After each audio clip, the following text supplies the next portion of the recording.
साथियों, board exam 2022 के लिए चैप्टर नंबर 8 के मोस्ट इम्पोर्टेंट क्वेश्चन आपके सामने।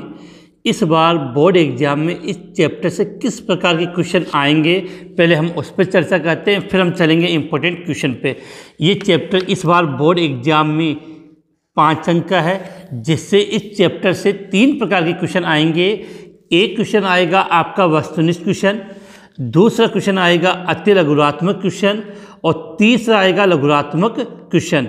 तो एक क्वेश्चन वस्तुनिष्ठ क्वेश्चन जो 1 नंबर का होगा, अति लघुरात्मक क्वेश्चन 1 आएगा वो भी 1 नंबर का होगा, और लघुरात्मक क्वेश्चन 2 आएंगे और वो होंगे 1.5 नंबर के। तो इस प्रकार कुल मिलाकर इस चैप्टर से कुल 4 क्वेश्चन पूछे जाएंगे, जो कुल कितने अंक के होंगे?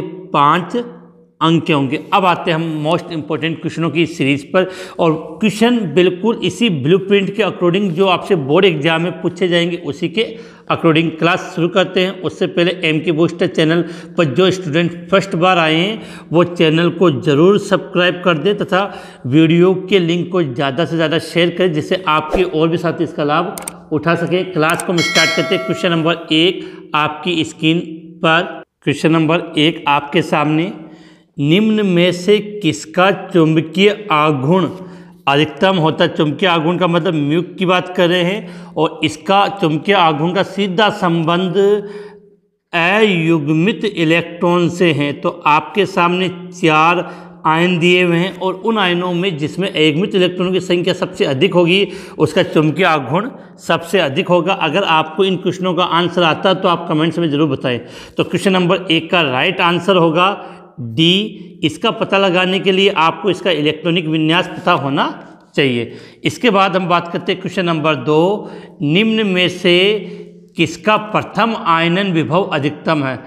अगर हम इन चारों की बात करें तो इन चारों का जब आप इलेक्ट्रॉनिक विन्यास लिखते हो तो आपको आइडिया लग जाएगा किससे पहला इलेक्ट्रॉन निकालने के लिए आपको अधिक ऊर्जा की आवश्यकता होती है। तो इस क्वेश्चन का राइट आंसर हो जाएगा आपका 2 का आंसर डी, मैग्नीज। समझा दूं, अगर आप मैग्नीज की बात करते हो तो मैग्नीज परमाणु क्रमांक कितना होता है? इसका 25। इससे अक्रिय गैस कौन सी आती है? आपका आर्गन। और डी 3D और यहाँ पे 4s। तो 4s में कितने इलेक्ट्रॉन होते हैं? 2, और यहाँ पे कितने इलेक्ट्रॉन होंगे? 1। तो ये हो गया 3D 4s। तो अब यहाँ से इसका 4s है और यहाँ से 3D, तो 3D 5 4s 1। तो बाकी की तुलना में अगर इसमें से पहला इलेक्ट्रॉन निकालना है तो आपको ऊर्जा काफ़ी ज़्यादा देनी पड़ेगी, क्योंकि इसका जो विन्यास है वो अन्य की तुलना में क्या है? अधपूरित है। तो निम्न में से किसका प्रथम आयनन विभव अधिकतम होगा? तो पहला आंसर होगा, इसका राइट आंसर होगा मैग्नीज। अब हम बात करते हैं क्वेश्चन नंबर 3, लेंथेनाइट संकुचन किसमें वृद्धि के कारण होता है? तो पहला ऑप्शन है प्रभावी नाभिकीय आवेश, नंबर 2 4f कक्षक का आकार, तीसरा परमाणु संख्या, और इनमें से कोई नहीं। तो लेंथेनाइट संकुचन का सबसे मेन जो रीजन होता है वो होता है प्रभावी नाभिकीय आवेश, क्योंकि प्रभावी नाभिकीय आवेश के मान में वृद्धि होने पर परमाणु के आकार में क्या आती? कमी, और उसी कमी को किस रूप में रिप्रेजेंट किया गया? लेंथेनाइट संकुचन। तो क्वेश्चन नंबर 3 का राइट आंसर क्या हो जाएगा? प्रभावी नाभिकीय आवेश। इसके बाद क्वेश्चन नंबर 4, लेंथेनाइट श्रेणी का एक सदस्य जो +4 ऑक्सीकरण अवस्था प्रदर्शित करता है। आपको बता दूं ये काफ़ी इंपॉर्टेंट क्वेश्चन है। क्वेश्चन नंबर 4, जो लेंथेनाइट श्रेणी के जो सदस्य होते हैं वो नॉर्मली +3 ऑक्सीकरण अवस्था प्रदर्शित करते हैं। लेंथेनाइट श्रेणी के जो सामान्य सदस्य वो +3 करते हैं, लेकिन कुछ सदस्य +2 और कुछ सदस्य +4 ऑक्सीकरण अवस्था रिप्रेजेंट करते हैं। तो +4 कौन कौन रिप्रेजेंट करता है? एक तो आपका यूरोपियम +2, और एक आपका एटीबियम YB2+, ये +2 ऑक्सीकरण अवस्था प्रदर्शित करेंगे। और +4 की बात करें तो एक तो आपका सीरियम 4+ रिप्रेजेंट करता है, और एक होता है टर्बियम 4+। तो अब देख लो ऑप्शन में क्या है? सीरियम है। तो क्वेश्चन नंबर 4 का राइट आंसर ए हो जाएगा सीरियम। कौन सी ऑक्सीकरण अवस्था? +4 ऑक्सीकरण अवस्था प्रदर्शित करता है। इसके बाद क्वेश्चन नंबर 5 थोड़ी स्पीड, इसलिए कि क्वेश्चनों की संख्या काफ़ी अधिक है, सबके बारे में बातें करनी है तो थोड़ी सी स्पीड अपने को रखनी पड़ेगी।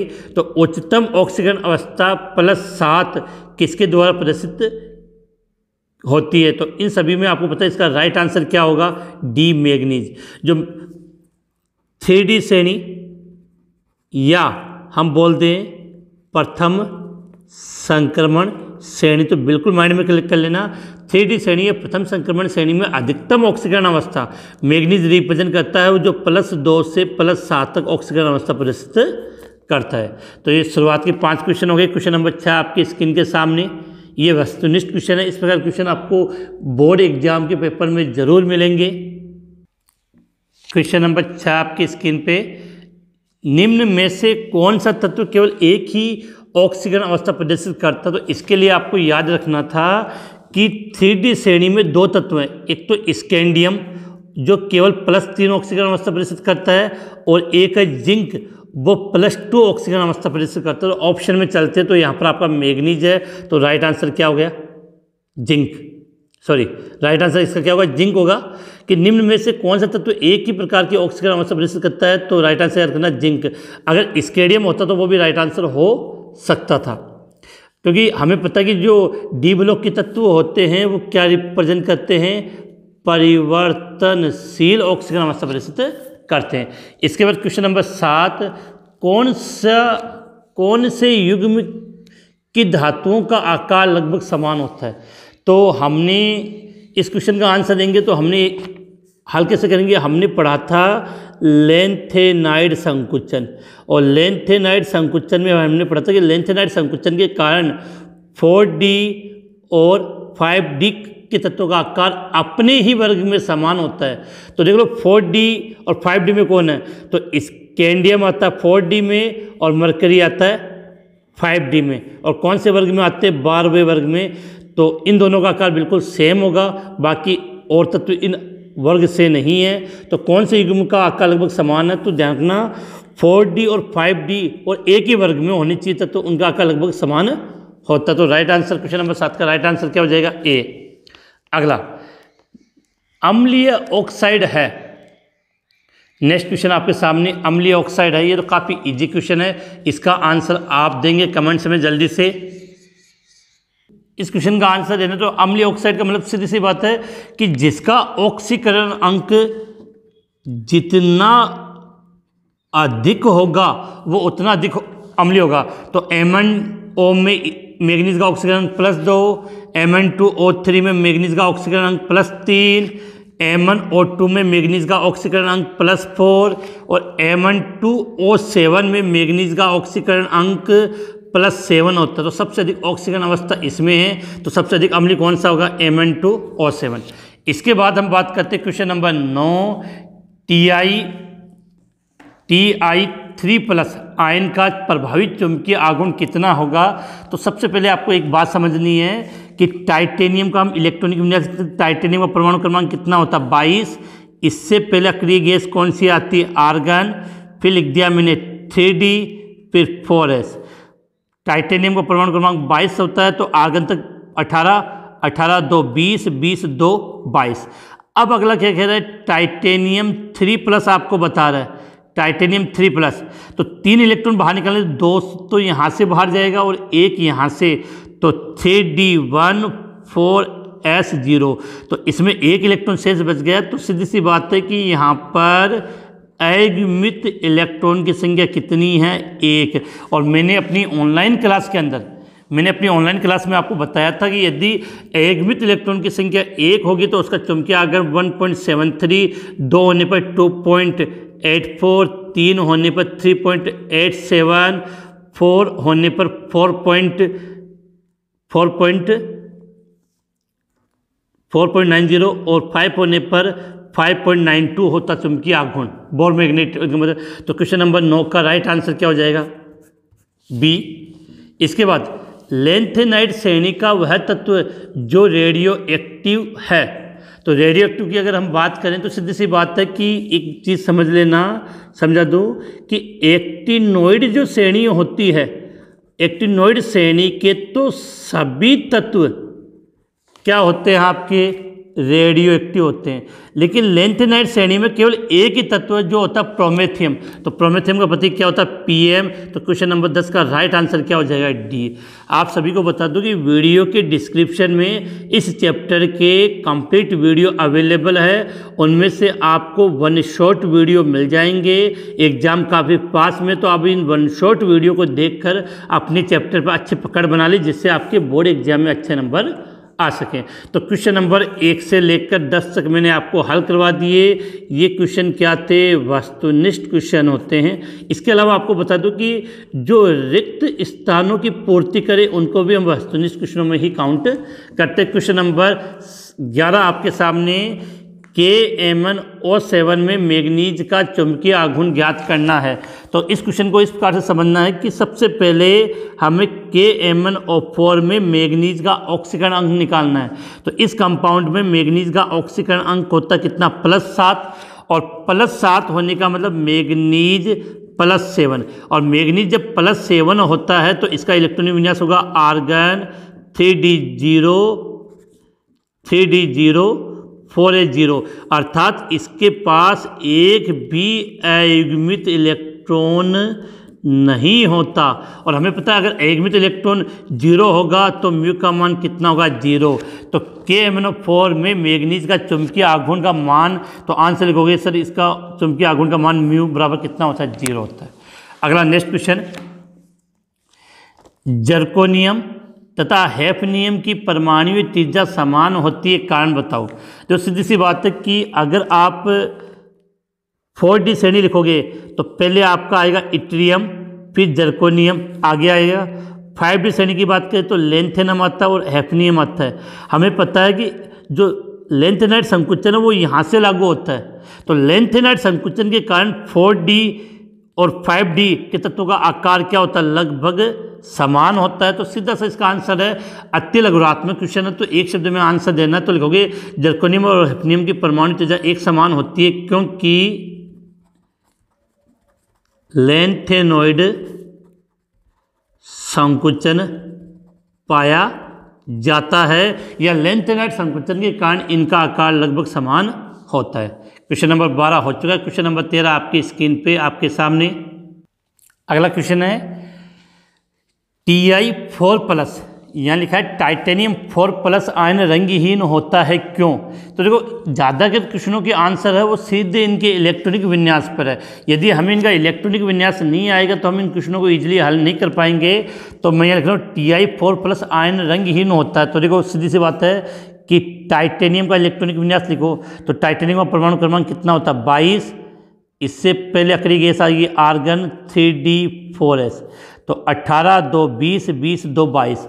अब टाइटेनियम 4+ का मतलब हो गया कि 2 इलेक्ट्रॉन यहाँ से बाहर गए और 2 इलेक्ट्रॉन यहाँ से बाहर गए। इसका मतलब आर्गन 3d0 4s0, अर्थात इसके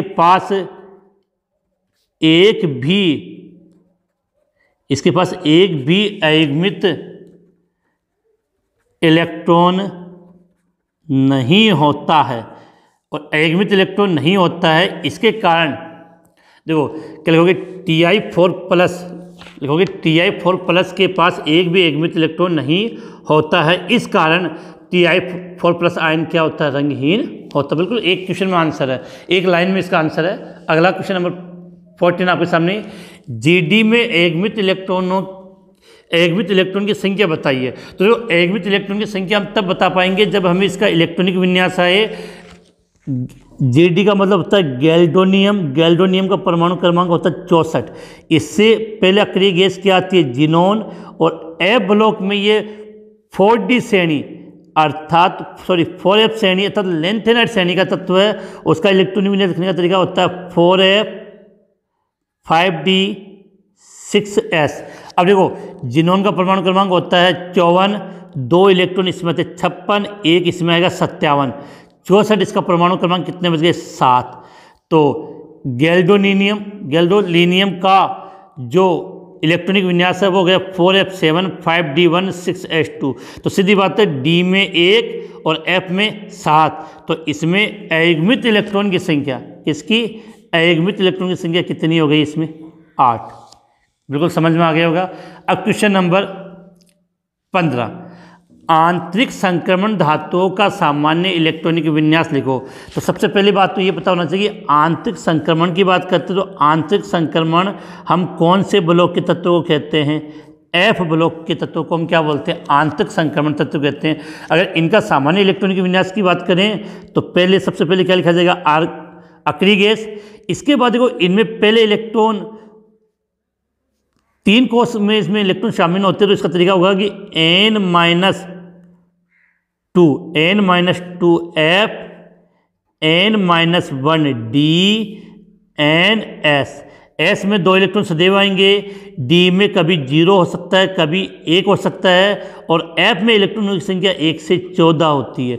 तो ये हो गया आंतरिक संक्रमण धातु का जो सामान्य इलेक्ट्रॉनिक विन्यास का क्रम मैंने लिख दिया, N-2F 1 से 14, N-1 D0 या 1 NS2।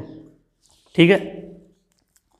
अब सीधी सी बात है कि अगर लेंथेनाइड श्रेणी है तो यहाँ हो जाएगा 4s 5d 6s। एक्टिनाइड श्रेणी है तो 5f 6d 7s। इसके बाद नेक्स्ट बात करते हैं क्वेश्चन नंबर 16।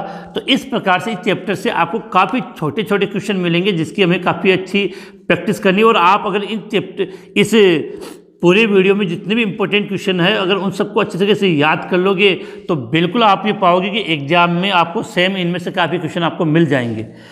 डी ब्लॉक में कौन से तत्वों को संक्रमण तत्व नहीं माना है? तो सीधी सी बात है, हम जानते हैं वर्ग नंबर 12 के तत्व, और कौन कौन से हैं? Zinc, cadmium and mercury. इन 3 तत्वों को हम क्या नहीं मानते? संक्रमण तत्व नहीं मानते हैं। तो जिंक, कैडमियम और मरकरी संक्रमण तत्व नहीं है। वर्ग नंबर कौन सा? 12। इसके बाद नेक्स्ट, स्कैंडियम के समस्त यौगिक रंगहीन होते हैं क्यों? तो समझना कि स्कैंडियम अपने यौगिकों में +3 ऑक्सीकरण अवस्था रिप्रेजेंट करता है। स्कैंडियम अपने यौगिकों में +3 ऑक्सीकरण अवस्था प्रदर्शित करता है, और +3 ऑक्सीकरण अवस्था में इसमें एक भी एकमित इलेक्ट्रॉन उपस्थित नहीं होता। तो इसका आंसर ऐसे लिखोगे कि स्कैंडियम अपने यौगिकों में +3 ऑक्सीकरण अवस्था प्रदर्शित करता है, जिसके कारण इसके पास एक भी अयुग्मित इलेक्ट्रॉन नहीं होता है, जिसके फलस्वरूप स्कैंडियम के समस्त यौगिक क्या होते हैं? रंगहीन होते हैं। इसके बाद क्वेश्चन नंबर आपका 18, पहले कॉपर लिखा है फिर क्रोमियम। कॉपर और क्रोमियम का इलेक्ट्रॉनिक विन्यास लिखा, काफ़ी इंपॉर्टेंट क्वेश्चन है और काफ़ी बार बोर्ड एग्जाम में ये क्वेश्चन पूछा गया है। तो पहले हम क्रोमियम का लिख लेते हैं। क्रोमियम का इलेक्ट्रॉनिक विन्यास क्या होगा? क्रोमियम, इससे पहले अक्रिय गैस आर्गन, फिर 3d4s। अब सबको याद हो गया होगा कि मैंने अपनी ऑनलाइन क्लास में इन दोनों के इलेक्ट्रॉनिक विन्यास पे विशेष फोकस किया था। तो इस पे s में 1 और d में 5। क्रोमियम का परमाणु क्रमांक 24। फिर हम बात करते हैं कॉपर। कॉपर का परमाणु क्रमांक कितना होता है? 29। इससे पहले अक्रिय गैस आएगी आर्गन, 3d10 4s1। तो ये दोनों इलेक्ट्रॉनिक विन्यास मैंने लिख दिए, आप इसको एग्जैक्टली अच्छे से याद कर लेना, काफ़ी इंपॉर्टेंट है। इसके बाद क्वेश्चन नंबर 19, वनस्पति तेल से वनस्पति घी बनाने में कौन सी धातु उत्प्रेरक का प्रयोग करते हैं? तो बहुत ही अच्छा क्वेश्चन है और एक शब्द में इसका आंसर है तो वो हो जाएगा निकल। Na परमाणु क्रमांक कितना होता है? अगर पता है तो कमेंट्स में ज़रूर बता दीजिए। और आपको इन क्वेश्चनों का स्टैंडर्ड कैसा लगा है वीडियो के लास्ट में कमेंट्स में ज़रूर बताएं। इसके बाद क्वेश्चन नंबर 20, परा यूरेनियम तत्व किसे कहते हैं? तो आप सभी जानते होंगे कि परमाणु क्रमांक कितना? 92। यूरेनियम क्रमांक कितना? 92। तो यूरेनियम के बाद मतलब 92, यूरेनियम के बाद आने वाले सभी तत्व para या पेरा या ट्रांस यूरेनियम तत्व कहलाते हैं। जैसे आपका आंसर नेप्टूनियम, प्लूटोनियम, अमरेशियम, क्यूरियम, ये सब इसके एग्जाम्पल है। पेरा यूरेनियम को हम ट्रांस यूरेनियम भी कहते हैं। क्या? ट्रांस यूरेनियम तत्व। तो याद कर लेना, परमाणु क्रमांक 22 यूरेनियम के बाद परमाणु क्रमांक 92 92 यूरेनियम के बाद आने वाले सभी तत्व क्या कहलाएंगे? पेरा यूरेनियम या ट्रांस यूरेनियम। तो ये आपके मैंने वस्तुनिष्ठ और अत्यलघुरात्मक क्वेश्चन करवा दिए हैं। इसके बाद हम नेक्स्ट क्वेश्चन की तरफ आगे चलते हैं। क्वेश्चन नंबर, अब बात करेंगे लघुरात्मक क्वेश्चन। तो ना इस चैप्टर से लघुरात्मक प्रश्नों की संख्या 2 आएगी और एक क्वेश्चन 1.5 नंबर का उत्तर। कुल कितने नंबर हो गए? 3। क्वेश्चन नंबर 1 आपकी स्क्रीन के सामने। वर्ग 12 के तत्व कौन कौन से? जिंक, कैडमियम, मरकरी और यूयूबी को संक्रमण तत्व नहीं माना जाता है। क्यों? जो संक्रमण तत्व का मतलब होता है जिनका डी कक्षक क्या हो? अपूर्ण भरा हो, या जिसको आप क्या बोलते हो? आंशिक भरा हो। वो क्या कहलाते हैं? आंशिक भरा हो। जिनका डी कक्षक अपूर्ण भरा हो या आंशिक भरा हो उनको हम संक्रमण तत्व कहते हैं। लेकिन इन तीनों का चाहे परमाणुीय अवस्था हो या आयनिक अवस्था हो, उन कंडीशन में इसका डी कक्षक पूर्ण भरा होता। तो आंसर आप क्या लिखोगे कि जिंक, कैडमियम, मरकरी एवं यूयूबी का सामान्य परमाणुिक अवस्था या आयनिक अवस्था में डी कक्षक पूर्ण भरा होता है। डी कक्षक क्या होता है? पूर्ण भरा होता है, जिसके कारण इनको संक्रमण तत्व नहीं माना जाता है। इनको क्या नहीं माना जाता? संक्रमण तत्व नहीं माना जाता है। इसके बाद अगला तत्व क्वेश्चन, संक्रमण तत्व परिवर्तनशील ऑक्सीकरण अवस्था प्रदर्शित करते हैं। देखो संक्रमण तत्व का सबसे विशेष गुण है कि ये क्या प्रदर्शित करते हैं? परिवर्तनशील। मतलब परिवर्तनशील ऑक्सीकरण अवस्था का मतलब एक से अधिक ऑक्सीकरण अवस्था, उसको बोलते हैं परिवर्तनशील ऑक्सीकरण अवस्था। एक से अधिक ऑक्सीकरण अवस्था प्रदर्शित करते हैं। और इसका रीजन क्या है? क्योंकि संक्रमण तत्वों में N-1D तथा NS उपकोषों की ऊर्जा लगभग समान होती है। इस कारण से इन दोनों उपकोषों के इलेक्ट्रॉन बंध बनाने में भाग ले लेते हैं। सरल से लिखोगे क्योंकि संक्रमण तत्वों में N-1D तथा NS उपकोषों की N-1D तथा NS उपकोषों की ऊर्जा लगभग समान होती है। इस कारण दोनों उपकोषों के इलेक्ट्रॉन भाग लेते हैं, जिसके कारण ये परिवर्तनशील ऑक्सीकरण अवस्था प्रदर्शित करते हैं। अगला क्वेश्चन, लेंथेनाइड संकुचन किसे कहते हैं? सबसे विशेष लेंथेनाइड संकुचन वाला क्वेश्चन है। हर साल, एक साल छोड़कर अगले साल बोर्ड एग्जाम में पूछा जाता है, तो काफ़ी इम्पोर्टेंट क्वेश्चन है, आपको बिल्कुल याद होना चाहिए। तो लेंथेनाइड संकुचन में क्या होता है कि लेंथेनम से, देखो सीधा आंसर लिख देता हूँ मैं, कि लेंथेनम से ल्यूटेशियम तक जाने पर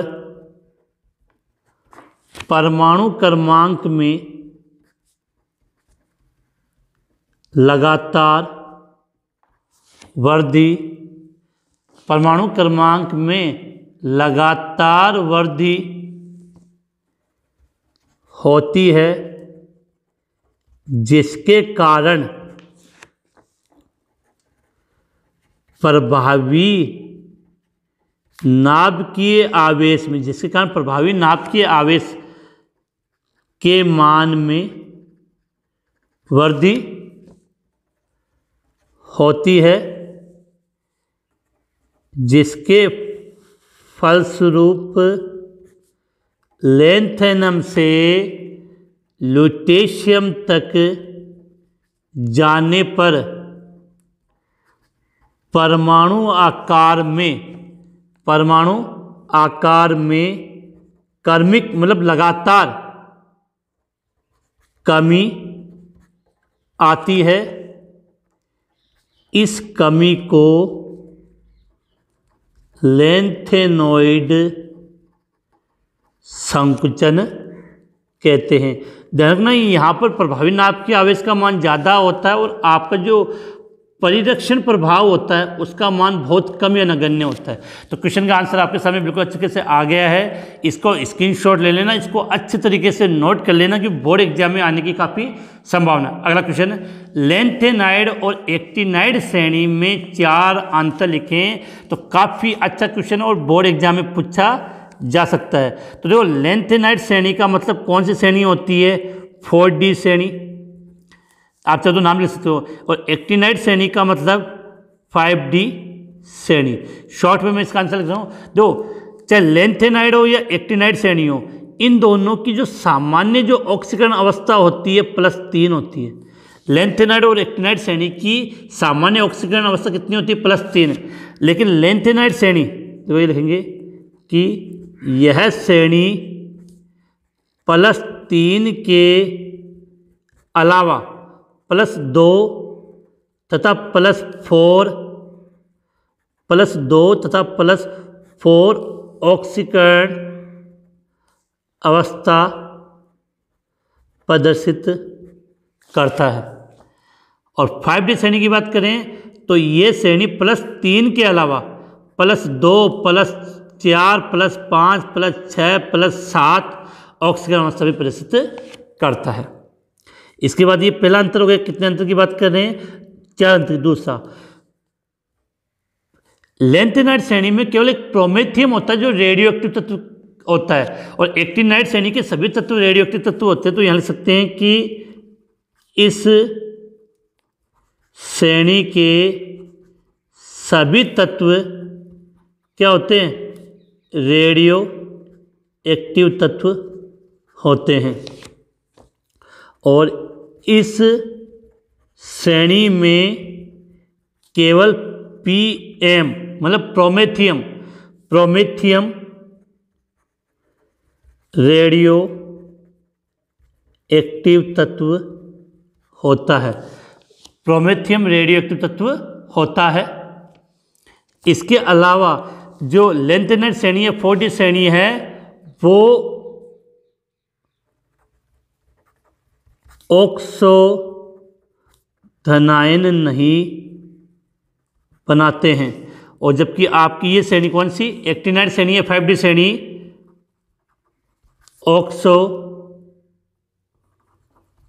धनायन बनाते हैं।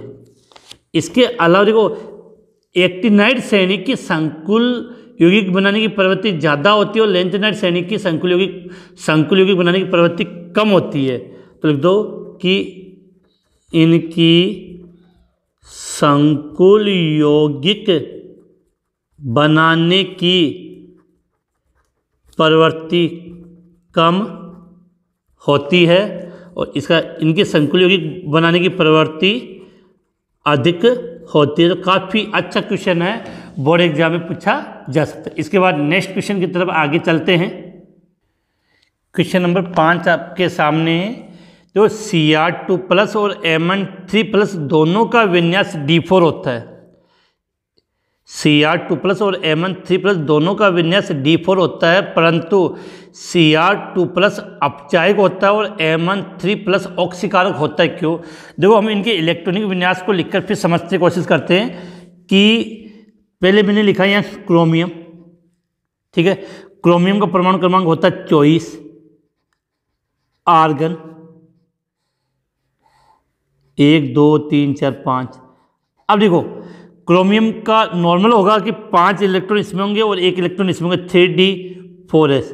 लेकिन क्रोमियम 2+ है, तो इसका मतलब इसका इलेक्ट्रॉनिक विन्यास ये आएगा, ठीक है। क्रोमियम 2+ का बना दिया। अब बात करते हैं हम manganese, argon 3d4s। 3d4s manganese का परमाणु क्रमांक होता है 25। अगर Mn3+ है तो इसमें भी कितने होंगे? डी में केवल 4 इलेक्ट्रॉन।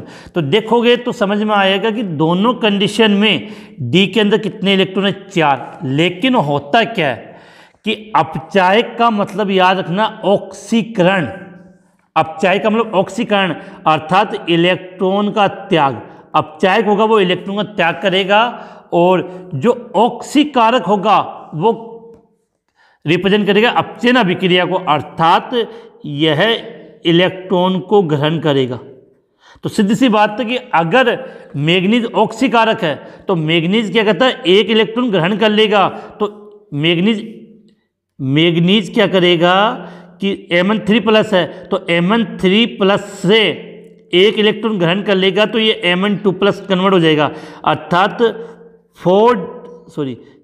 3d4 से 3d5 में परिवर्तित हो जाएगा इलेक्ट्रॉन ग्रहण करने पर। और इलेक्ट्रॉन ग्रहण करने से इसका विन्यास है वो अधपूरित हो जाएगा। इसके कारण ये ऑक्सीकारक की तरह कार्य करता है। जबकि क्रोमियम में क्या होता है कि क्रोमियम क्या करेगा? Cr2+ से 1 इलेक्ट्रॉन त्याग कर Cr3+ में कन्वर्ट हो जाएगा। Cr2+ से Cr3+ 1 इलेक्ट्रॉन का त्याग कर देगा, इसमें कन्वर्ट होगा। तो ये 3d4 से 3d3 में कन्वर्ट हो जाएगा, जिससे इसका T2g कक्षक है। T2g याद आएगा वो चैप्टर नंबर 9 में T2g कक्षक है, वो इसका अधपूरित हो जाता है। इस कारण से ये 1 इलेक्ट्रॉन का त्याग कर देता है और ये 1 इलेक्ट्रॉन को ग्रहण। तो ये त्याग करने के कारण ये अपचायक के रूप में कार्य करेगा और ये ऑक्सीकारक के रूप में कार्य करता है। तो सीधे से लिखोगे कि शॉर्ट में मैं यहाँ लैंग्वेज में लिख दूँ कि आपकी परेशानी ना हो। कि देखो, यहाँ हम लिखेंगे Cr2+ एक अपचायक है क्योंकि इसका विन्यास, थोड़ी जगह लेते हैं, क्योंकि इसका विन्यास D4 से D3 में परिवर्तित होता है, जिसमें T2g कक्षक अधपूरित हो जाता है। दूसरी ओर Mn2+ से Mn3+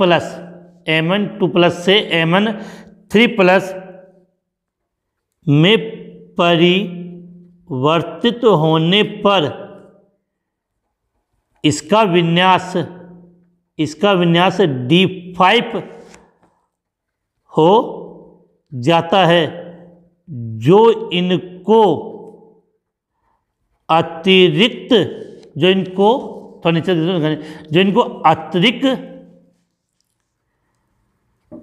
स्थायित्व प्रदान करते हैं। स्क्रीनशॉट ले लें, क्वेश्चन काफ़ी अच्छा है, इस प्रकार से आपके एग्जाम में पूछा जा सकता है। इसके बाद हम नेक्स्ट क्वेश्चन की तरफ चलते हैं। नेक्स्ट क्वेश्चन आपके सामने कि MnO और Mn2O3 को अम्लता के घटते क्रम में लिखना है। जो पहले तो हम अम्लता के इस क्रम को समझते हैं कि जिसका ऑक्सीकरण अंक अधिक होगा उसकी अम्लता अधिक होगी। तो देखो MnO2 में मैग्नीज का ऑक्सीकरण अंक +4, MnO में मैग्नीज का ऑक्सीकरण अंक +2, Mn ये लिख दूं मैं यहाँ पे Mn2O3 है, इसमें मैग्नीज का ऑक्सीकरण अंक +3। तो अम्लता के घटते हुए क्रम में लिखना है, घटते हुए का मतलब जिसका सबसे कम है वो सबसे लास्ट में आएगा। तो इसका घटता हुआ क्रम क्या हो जाएगा, MnO2, Mn2O3, MnO, ये घटता हुआ क्रम हो गया। इसमें मैग्नीज का ऑक्सीकरण अंक +4, +3, +2। सीधी बात है कि ऑक्सीकरण अंक जितना अधिक होगा वो उतना अधिक अम्लीय होगा। Na2+ आयन का चुंबकीय आघूर्ण ज्ञात करना है। आपको बता दूं कि चुंबकीय आघूर्ण का क्वेश्चन बोर्ड एग्जाम में पूछा जा चुका है। जो पहले सिंपल सा तरीका समझते हैं कि निकिल का परमाणु क्रमांक कितना होता है, 28। तो इससे पहले अक्रिय गैस क्या आती है, आर्गन, तो 3D4S। अब देखो 18, 2, 20, 20, 8, क्लियर है। तो अब देखो Na2+ का मतलब इसमें से कितने इलेक्ट्रॉन बाहर निकल गए, 2 इलेक्ट्रॉन बाहर निकल गए, तो D में 8 इलेक्ट्रॉन बच गए। अब देखो D के इलेक्ट्रॉनों का कंडीशन क्या थी, 8 इलेक्ट्रॉन, तो 1, 2, 3, 4, 5, 6, 7, 8। इसका मतलब इसके पास एकमित इलेक्ट्रॉन, Na2+ की कंडीशन में कितने एकमित इलेक्ट्रॉन है, इसके पास 2 एकमित इलेक्ट्रॉन है। तो N का मान कितना गया, 2। अब चुंबकीय आघूर्ण ज्ञात करने का फॉर्मूला क्या, आंसर क्या लिखोगे, म्यू बराबर √N+2। तो म्यू बराबर √2, 2+2। तो 2 में 2 जोड़े 4, 4 को 2 से गुणा करेंगे 8। तो √8 को जब आप हल करोगे तो इसका मान लगभग 2.84 के करीब आएगा और इसका मात्रक होता है बोर मैग्नेट्रॉन। काफ़ी बच्चों को इनको हल करने में परेशानी आती है, तो मैंने इनका एक डायरेक्ट मान है वो अपनी ऑनलाइन क्लास में लिखाया, जिससे आप इनको इजीली याद कर सकते हो। इसके बाद अब बात करें नेक्स्ट क्वेश्चन की तरफ आगे बढ़ते हैं। परमाणु क्रमांक 26 वाले एक तत्व एम के द्विधनात्मक आयन के लिए प्रचक्रण मात्र चुंबकीय आघूर्ण की गणना कीजिए। देखो सबसे पहले समझो कि परमाणु क्रमांक 26 पे कौन आता है, आयरन आता है, और क्या ये द्विधनात्मक +2, तो इसमें जो Fe है वो किस रूप में, Fe2+। तो हमें Fe2+ का चुंबकीय आघूर्ण ज्ञात करना है। तो देखो Fe का इलेक्ट्रॉन लिख लेते हैं, आर्गन 1, 2, 3, 4, 5 और ये D, 3D4S। तो परमाणु क्रमांक 26, तो 18, 2, 20, 21, 22, 23, 24, 25, 26 हो गए। अब आपको क्या पूछा है, Fe2+। तो Fe2+ का मतलब यहाँ से ये 2 इलेक्ट्रॉन क्या हो गए, बाहर चले गए। तो एकमित इलेक्ट्रॉन कितने में से इसके पास, 1, 2, 3, 4। तो N का मान यहाँ कितना आ गया, 4। तो लिख दो म्यू बराबर √N+2, म्यू बराबर √4, 4 + 2। तो 4 में 2 जोड़े 6, 6 को 4 से गुना किया 24। तो म्यू बराबर √24 हो गए। और इसको हल करोगे तो मैंने एक डायरेक्ट तरीका बता रहा था, इसका लगभग मान आ गया 4.90 बोर मैग्नेट्रॉन आ गया। इसके बाद नेक्स्ट क्वेश्चन की तरफ हम आगे बढ़ते हैं। क्वेश्चन काफ़ी छोटे छोटे क्वेश्चन है और इनको आप याद कर लोगे तो इनमें से बोर्ड एग्जाम में काफ़ी अच्छे क्वेश्चन आपको मिल जाएंगे। क्वेश्चन नंबर 8 आपके सामने, जो संक्रमण तत्वों द्वारा निम्न गुणों को समझाइए। जो संक्रमण तत्व एक तो उत्प्रेरकीय गुण दर्शाते हैं, दूसरा अंतःकाशी यौगिक गुण आते हैं। देखो उत्प्रेरकीय क्वेश्चन आता है कि संक्रमण तत्व उत्प्रेरकीय गुण क्यों दर्शाते हैं, तो इसके 3 आंसर आपको लिखने हैं। नंबर 1, संक्रमण तत्व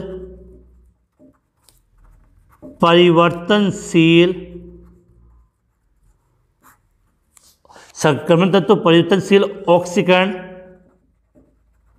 अवस्था प्रदर्शित करते हैं। नंबर 2, इनके पास एकमित इलेक्ट्रॉन उपस्थित होते हैं। नंबर 3, रिक्त द्विकक्षक होते हैं।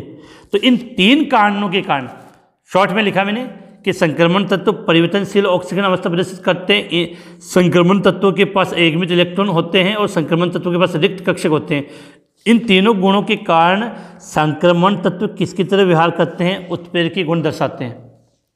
अगले इसके बाद हम बात करें अंतराकाशीय यौगिक की बात करें तो अंतराकाशीय यौगिक के लिए थोड़ी टिप्पणी काफ़ी बड़ी है कि संक्रमण धातु के क्रिस्टल में जो धातु परमाणु निकटतम संकुलित होते हैं तो उनके मध्य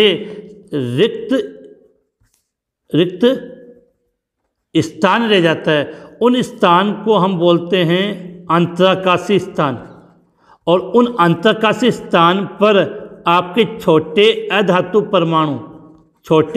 परमाणु जैसे कार्बन, हाइड्रोजन है, नाइट्रोजन है, ऑक्सीजन है, बोरोन, ऐसे परमाणु उनमें आकर जुड़ जाते हैं और इनसे बने यौगिक क्या कहलाते हैं, अंतराकाशीय यौगिक कहलाते हैं। तो इन यौगिकों की कुछ विशेषताएं होती हैं।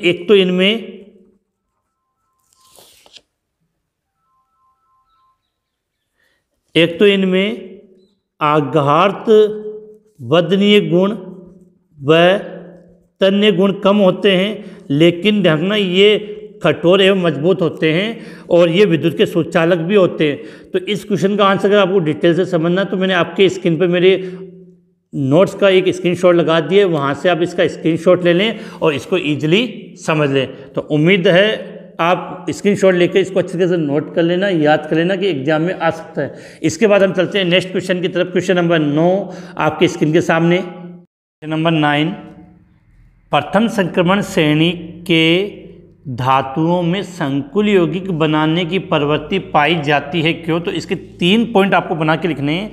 तो आंसर में पहले तो हम ये लिखेंगे कि प्रथम संक्रमण श्रेणी के धातुओं में संकुल यौगिक बनाने की प्रवृत्ति पाई जाती है क्योंकि नंबर 1 छोटा आकार एवं धनावेश के उच्च घनत्व के कारण, छोटा आवेश और धनावेश के उच्च घनत्व के कारण लिगेंड द्वारा दान किए गए लोन पेयर को आसानी से ग्रहण कर लेते हैं। नंबर 2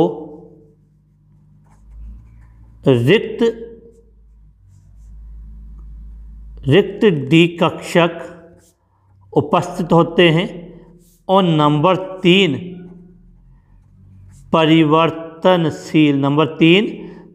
परिवर्तनशील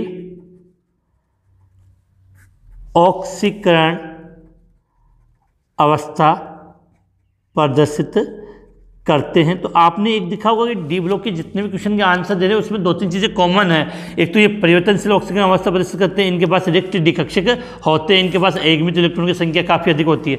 अगला क्वेश्चन आपके सामने कि निम्न आयन की संरचना बनाओ। तो एक तो दिया आपको क्रोमेट आयन, एक दिया है आपको परमैंगनेट आयन। देखो क्रोमेट आयन का फॉर्मूला होता है क्रोमेट आयन का फॉर्मूला होता है आपका Cr। एक मिनट, थोड़ी सी लाइट में परेशानी आ रही है। तो हम बात करें कि क्रोमेट आयन का फॉर्मूला होता है CrO4 2-। क्रोमेट आयन का फॉर्मूला होता है CrO4 2-। और मैग्नेट जो आपका आयन है उसका फॉर्मूला होता है MnO4-। इसमें मैग्नीज का ऑक्सीकरण अंक +7 होता है और इसमें क्रोमियम का ऑक्सीकरण अंक +6 होता है। तो अगर इसकी संरचना बनाना चाहो तो आप इस प्रकार से बना सकते हो Cr, एक ऑक्सीजन, दूसरा ऑक्सीजन, तीसरा ऑक्सीजन, चौथा ऑक्सीजन, और इस पूरे पे कितना -2। तो स्ट्रक्चर कैसी होती है, ये किसकी स्ट्रक्चर होगी, क्रोमेट आयन की। अगर मैग्नेट आयन की स्ट्रक्चर बनाना चाहे तो Mn, कितने ऑक्सीजन, 3 है, तो 1 2 3 और 4। दोनों की मैंने अलग तरीके से बनाई है, बिल्कुल इजी है। ये किसकी स्ट्रक्चर हो गई, परमैंगनेट आयन की, और वो हो गई मैग्नेट आयन की। इनकी स्ट्रक्चर होती है वो कैसी होती है, चतुष्फलकीय संरचना कैसे होती है इनकी, चतुष्फलकीय होती है। इसके बाद नेक्स्ट क्वेश्चन की बात करते हैं कि क्वेश्चन नंबर 11 सिल्वर परमाणु की मूल अवस्था में पूर्ण पूरित द्विकक्षक होते हैं, फिर भी ये एक संक्रमण तत्व है। क्यों? देखो, हमने ये पढ़ा था कि संक्रमण तत्व होते हैं वो जिनका द्विकक्षक क्या हो, आंशिक भरा हो, लेकिन इनका तो द्विकक्षक क्या पूर्ण भरा है, फिर भी ये क्या संक्रमण तत्व है। रीजन ये कि ये अपनी मूल अवस्था में इसका जो द्विकक्षक है D10 होता है, लेकिन इसकी आयनिक अवस्था में इसका जो द्विकक्षक है उसमें 9 इलेक्ट्रॉन होते हैं। कितने इलेक्ट्रॉन होते हैं?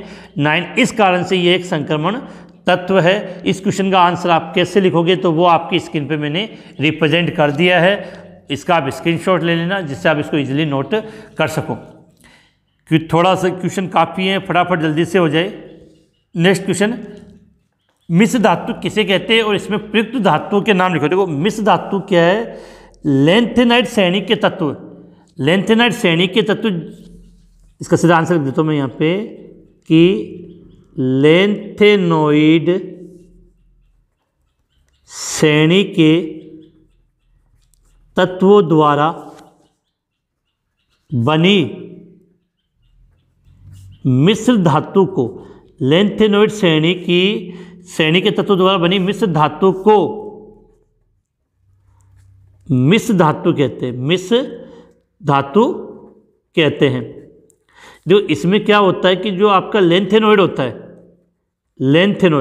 लेंथेनाइड श्रेणी के जो तत्व गए हैं वो तो होंगे 95%, लगभग बोल रहा हूँ, लगभग 95% होंगे इसमें, और 5% लगभग आपका आयरन होता है। आयरन लगभग कितना होता है? 5%। और बहुत कम मात्रा में कार्बन है, सल्फर है, मैग्नीशियम है, एल्यूमिनियम है, कैल्शियम है आदि तत्व प्रेजेंट होते हैं, बोल सकते हैं लेस मात्रा में। और लेंथेनाइड में भी, इसमें 95 में भी लगभग 40% तो आपका सीरियम होता है और 45% नियोडाइमियम मिला होता है, ND। अब आगे बात करें, पोटेशियम डाइक्रोमेट के विलयन पर pH से क्या प्रभाव, पोटेशियम डाइक्रोमेट के विलयन पर pH बढ़ाने से क्या प्रभाव पड़ता है, समझाइए। देखो, pH बढ़ाने का मतलब सीधी सी बात है कि उसमें हमने क्या मिला दिया? क्षार, और क्षार के रूप में नॉर्मली हम क्या मिलाते हैं? NaOH। जैसे हम pH बताएंगे तो पोटेशियम डाइक्रोमेट विलयन का रंग है वो नारंगी से पीला हो जाता है, तो वहाँ पोटेशियम डाइक्रोमेट से पोटेशियम क्रोमेट बन जाता है, जिसके कारण रंग नीले से पीला हो जाता है। तो इसका आंसर कैसे लिखेंगे वो मैं आपकी स्क्रीन पे लिख देता हूँ, आप इसको याद कर लेना। इट इज काफ़ी अच्छा क्वेश्चन है कि पोटेशियम डाइक्रोमेट का फॉर्मूला क्या होता है? K2Cr2O7। पोटेशियम डाइक्रोमेट के जलीय विलयन की pH बढ़ाने पर यह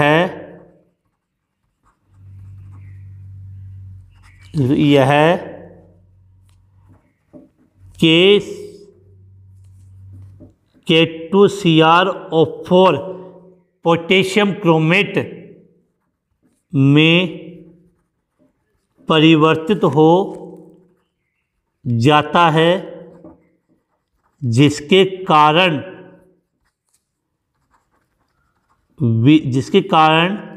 विलयन का रंग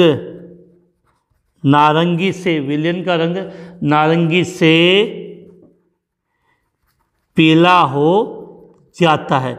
समझना आपको कि जो पोटेशियम डाइक्रोमेट होता है वो कैसे रंग का होता है? नारंगी रंग का। और पोटेशियम क्रोमेट होता है वो पीले रंग का होता है। देखो इक्वेशन कैसे होगी, लिख लेते हैं यहाँ पे K2Cr2O7। इसमें क्या मिला? क्षार के रूप में हमने क्या मिला? KOH। तो बन जाएगा क्या? K2Cr4 ये बन जाता है। तो इसका जो रंग होता है वो होता है नारंगी, और ये जो बना है वो पीले रंग का बनता है। अब इक्वेशन को इक्वल करनी है तो 2 ले लिए, यहाँ 4 लगा दिए, यहाँ 2 लग गए, और यहाँ पे एक जल का अणु बाहर चला गया। तो ये मैंने इसकी इक्वेशन लिख दी कि पोटेशियम डाइक्रोमेट में जैसे हम क्षार मिलाएंगे तो उसका रंग नारंगी से पीला हो जाएगा, और जस्ट उल्टा अगर अम्ल मिला देंगे तो पीले से नारंगी में परिवर्तित हो जाता है। तो क्वेश्चन नंबर 13 की तरफ आगे बढ़ते हैं। इसके बाद नेक्स्ट क्वेश्चन की तरफ बात करते हैं। क्वेश्चन नंबर 13, Ce4+ का उत्कर्ष गैस विन्यास होने के बाद भी ये प्रबल ऑक्सीकारक क्यों है? तो देखो आपको एक बात समझनी कि जो सीरियम है वो कौन सी श्रेणी का तत्व होता है? वो होता है आपके लैंथेनोइड श्रेणी। और लैंथेनोइड श्रेणी की सबसे मुख्य ऑक्सीकरण अवस्था क्या होती है? +3। इस कारण से सीरियम 4+ जिसका जो इलेक्ट्रॉनिक विन्यास है उसमें आपका जीनोन पहले आ जाएगा, फिर 4F0 5D0 6S0 होता है। लेकिन लैंथेनोइड श्रेणी की मुख्य ऑक्सीकरण अवस्था +3 होने के कारण ये +4 से सीरियम +3 में परिवर्तित हो जाता है। अर्थात एक इलेक्ट्रॉन को ग्रहण करेगा और इलेक्ट्रॉन ग्रहण करने के कारण किसकी तरह कार्य करेगा? ऑक्सीकारक के रूप में कार्य करता है। तो इसका आंसर हम कैसे लिखेंगे वो आपकी स्क्रीन के सामने है, आप उसका स्क्रीनशॉट ले लोगे तो इजीली समझ पाओगे। थोड़ी सी स्पीड बढ़ाते हैं, फटाफट क्वेश्चन हो जाए। इसके बाद नेक्स्ट क्वेश्चन की तरफ हम आगे बढ़ते हैं कि Cr2+ व Fe2+ में कौन प्रबल अपचायक है, क्यों? तो सीधी सी बात है कि दोनों के इलेक्ट्रॉनिक विन्यास पे चले जाओ। Cr2+ और Fe2+ में कौन प्रबल अपचायक होगा? तो देखो Cr का इलेक्ट्रॉनिक विन्यास आप लिखो Cr, तो क्रोमियम का इलेक्ट्रॉनिक विन्यास होता है 3D4S, इसमें 1 और इसमें 5। जब 2+ करेगा तो एक इलेक्ट्रॉन यहाँ से बाहर चला गया, तो इसमें इलेक्ट्रॉन कितने हो गए? 4। तो Cr2+ में इसमें हो गए 3D में कितने इलेक्ट्रॉन? 4। अब आ जाओ आप Fe2+। Fe2+ में क्या होता है? इलेक्ट्रॉनिक विन्यास 3D6 4S2 होता है। तो Fe2+ है तो 2 इलेक्ट्रॉन बाहर चल गए, तो इसमें D में कितने हो गए? 6। अब देखो आपको ये शब्द बनना है कि अपचायक का मतलब आपको सीधी सी बात याद रखनी है कि वहाँ अभिक्रिया कौन सी होगी? ऑक्सीकरण। और ऑक्सीकरण का मतलब इलेक्ट्रॉन का त्याग। अब सीधी सी बात है कि अगर Cr2+ से एक इलेक्ट्रॉन त्याग करे तो Cr3+ बनेगा, अर्थात 3D4 से किस में कन्वर्ट हो जाएगा? 3D3 में। और इसमें देखो Fe2+ से अगर Fe3+ में परिवर्तित हो तो 3D6 से 3D5 बनेगी। अब इन दोनों कंडीशन में देख लो कि ज़्यादा कंडीशन किसकी बनने की संभावना है? इसकी है। तो इसका मतलब Cr2+ और Fe2+ में कौन प्रबल अपचायक होगा? तो आपका राइट आंसर हो जाएगा Fe2+। इसके बाद तो इसका आंसर कैसे लिखोगे वो आपकी स्क्रीन पर है, वहाँ से आप इसका स्क्रीनशॉट ले लें और इजीली इसका नोट कर सकें। इसके बाद हम बात कर रहे हैं नेक्स्ट क्वेश्चन। स्पष्ट कीजिए कि Cu2+ आयन जलीय विलयन में स्थायी नहीं, प्रश्न क्या है? स्पष्ट कीजिए कि Cu+ आयन जलीय विलयन में स्थायी नहीं। इसका रीजन क्या है कि जो Cu+ है वो जलीय विलयन में Cu2+ और Cu में कन्वर्ट हो जाता है, 2 ले लिए। तो इसमें तो इसका ऑक्सीकरण अंक +1 है, लेकिन यहाँ +2 और ये 0 में परिवर्तित हो जाता है। जब एक ही तत्व अलग अलग ऑक्सीकरण अवस्था प्रदर्शित करता है तो उसको हम बोलते हैं असमानुपातन अभिक्रिया। क्या कहते हैं? असमानुपातन अभिक्रिया। और इसका आप आंसर इस प्रकार से लिखोगे कि जलीय विलयन में Cu+ असमानुपातन अभिक्रिया प्रदर्शित करता है, और फिर ये रिएक्शन लिख दोगे। इसका आंसर भी आप कैसे लोगे वो आपकी स्क्रीन के सामने है, थोड़ा सा जल्दी हो जाए। इसके बाद अब हम नेक्स्ट क्वेश्चन की तरफ आगे बढ़ते हैं कि लैंथेनाइड श्रेणी में +2 और +4 ऑक्सीकरण अवस्था प्रदर्शित करने वाले दो तत्वों के नाम बताओ। तो ये मैंने इसके बारे में बता दिया था कि पहले बात तो क्लियर होनी चाहिए कि लैंथेनाइड श्रेणी कौन सी ऑक्सीकरण अवस्था प्रदर्शित करते हैं? +3। अब +4 और +2 की बात करें तो +4 में एक तो सीरियम Cu4+, और एक आपका टर्बियम 4+। इसके बाद इसमें +2 की बात करें तो यूरोपियम +2 और एक आपका एटिबियम +2 प्रदर्शित करता है। इसी कारण से ये बात अपने को याद रखनी है कि ये अच्छे किसकी तरह व्यवहार करते हैं? ऑक्सीकारक की तरह और ये अच्छे अपचायक की तरह व्यवहार करते हैं। इसके बाद नेक्स्ट क्वेश्चन आपके सामने कि संक्रमण तत्वों की उच्चतम ऑक्सीकरण अवस्था ऑक्साइड और फ्लोराइड में ही प्रदर्शित होती है, क्योंकि देखो सीधी बात है कि संक्रमण धातु की उच्चतम ऑक्सीकरण अवस्था होने पर उस पर क्या धनावेश की मात्रा क्या हो जाएगी, ज़्यादा हो जाएगी। तो धनावेश को बराबर करने के लिए ऋणावेश अधिक चाहिए, तो जिसमें ऑक्साइड और फ्लोराइड होते हैं, तो एक तो ये क्या होते हैं ऑक्साइड और फ्लोराइड, ये अधिक विद्युत ऋणी तत्व होते हैं। दूसरा, इनका आकार क्या होता है, छोटा होता है, जिसके कारण संक्रमण तत्व अपनी उच्चतम ऑक्सीकरण अवस्था में ऑक्साइड और फ्लोराइड प्रदर्शित करते हैं। आप इसका आंसर कैसे लिखोगे, तो इसका आंसर मैंने आपकी स्क्रीन पे दे दिया है। वीडियो काफ़ी लंबा हो गया तो थोड़ी सी स्पीड पकड़ लेते जिससे फटाफट हो जाए, तो स्क्रीनशॉट आप ले लेना। इसके बाद नेक्स्ट क्वेश्चन नंबर 17 की तरफ हम आगे चलते हैं। नेक्स्ट क्वेश्चन 17 आपके सामने,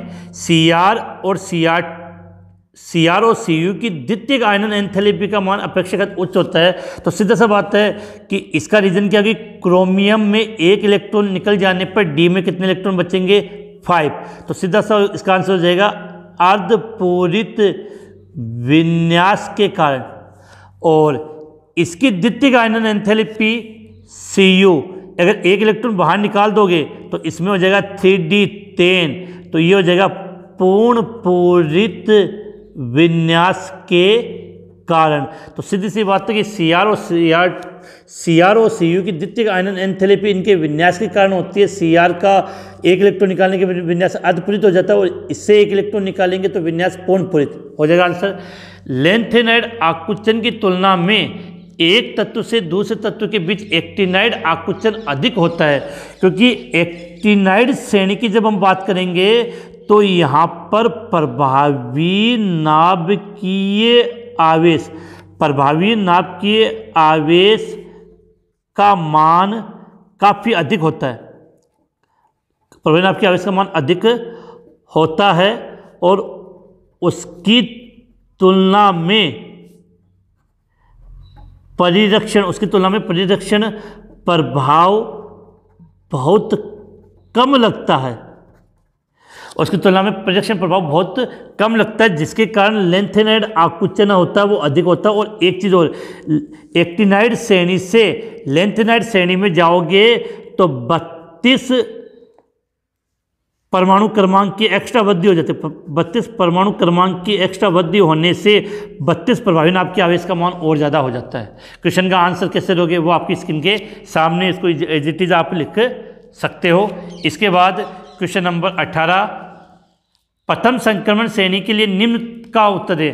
जो प्रथम संक्रमण श्रेणी में अधिकतम ऑक्सीकरण अवस्था कौन प्रदर्शित करता है, तो सीधा सा आंसर है मैग्नीज। और कितनी करता है अधिकतम ऑक्सीकरण अवस्था, +7। और प्रथम संक्रमण श्रेणी के लिए अपरिवर्तनशील ऑक्सीकरण अवस्था प्रदर्शित करता है। तो इसका राइट आंसर तो आपका होगा स्कैंडियम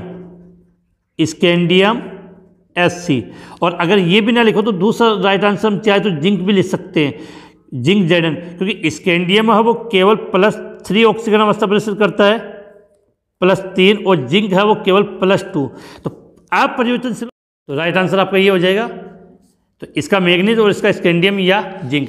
इसके बाद लास्ट 2 क्वेश्चन है वो आपके लिए हैं। क्वेश्चन नंबर 19, आप इसका स्क्रीनशॉट ले लें, और क्वेश्चन नंबर 20। इन दोनों क्वेश्चनों को सदैव की तरह लास्ट 2 क्वेश्चन आपके लिए होते हैं, जिससे मुझे ये आइडिया लगता है कितने स्टूडेंट हैं जो इस महत्वपूर्ण क्वेश्चनों को हल करके इनका क्वेश्चन मुझे लास्ट मेरे व्हाट्सएप नंबर पे 9079242041 पर सेंड करते हैं। दोनों क्वेश्चन आपकी स्क्रीन पे आ चुके हैं, आपने स्क्रीनशॉट ले लिया होगा। इनको हल करके मेरे व्हाट्सएप नंबर पर सेंड कर दे, जिससे मुझे लग जाएगा इतने क्वेश्चन मैंने हल करवाए तो 2 क्वेश्चन आपने भी हल किए होंगे। मैं इनको फटाफट रिपीट कर दूँ। क्वेश्चन नंबर 19, क्रोमियम, मोलिब्डेनम और टंगस्टन के गलनांक अपनी श्रेणी में उच्चतम क्यों होते हैं और निम्न की संरचना बनाई डाइक्रोमेट और मैग्नेटाइन। और क्वेश्चन नंबर 20 काफ़ी इंपॉर्टेंट क्वेश्चन है और थोड़ा अलग है। आयरन क्रोमाइड X से पोटेशियम डाइक्रोमेट बनाने की विधि का वर्णन कीजिए। ये क्वेश्चन कैसे लगे, इनको कमेंट्स में ज़रूर बताएं। वीडियो को लाइक शेयर करना ना भूलें। मिलते हैं इसके बाद next chapter number 6। Chapter number 6 के आपके ऑनलाइन क्लास के वीडियो जल्द ही मिल जाएंगे 1 या 2 दिन में, और इसी के साथ उसके इंपॉर्टेंट क्वेश्चनों का वीडियो भी जल्द अपलोड कर दिया जाएगा। और इसी के साथ ये आज की क्लास यहीं समाप्त होती है। जय हिंद, जय भारत।